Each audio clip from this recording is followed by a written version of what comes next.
कवनो न जोरा गे देखो जे कहो सब तोरा गे।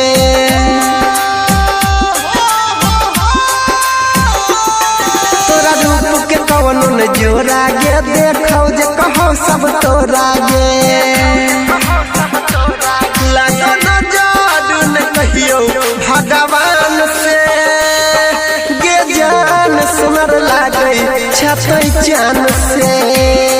लागो न जादू न कहियो भगवान से गे जान सुनर लागे छतै चान से।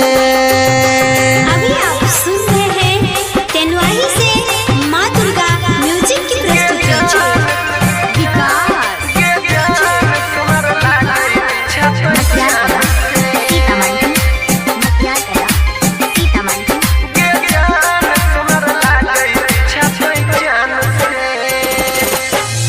भोर के किरण लागो ओठवा के लाली लचको कमरिया चले चल मत भाली।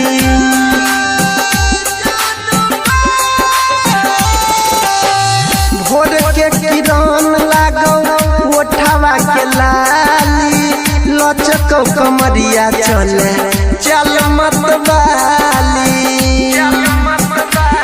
तू तो अलग छही दुनिया और जहान से गे जान सुमर लागे छतै चान से।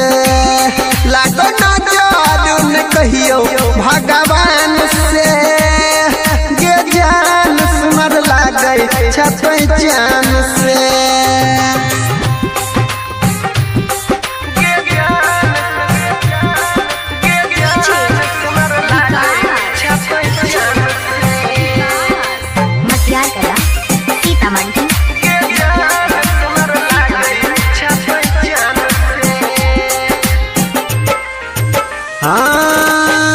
मधु जैसन बोली लागो भरल छौ मिठास गे रमन बिहारी कहो छही तो खास गे।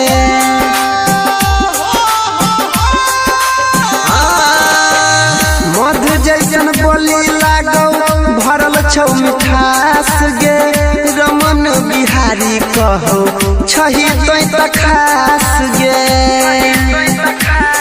अनिल यादव तोरा चाहो दिल जान से गे जान सुनर लागे छतै चान से।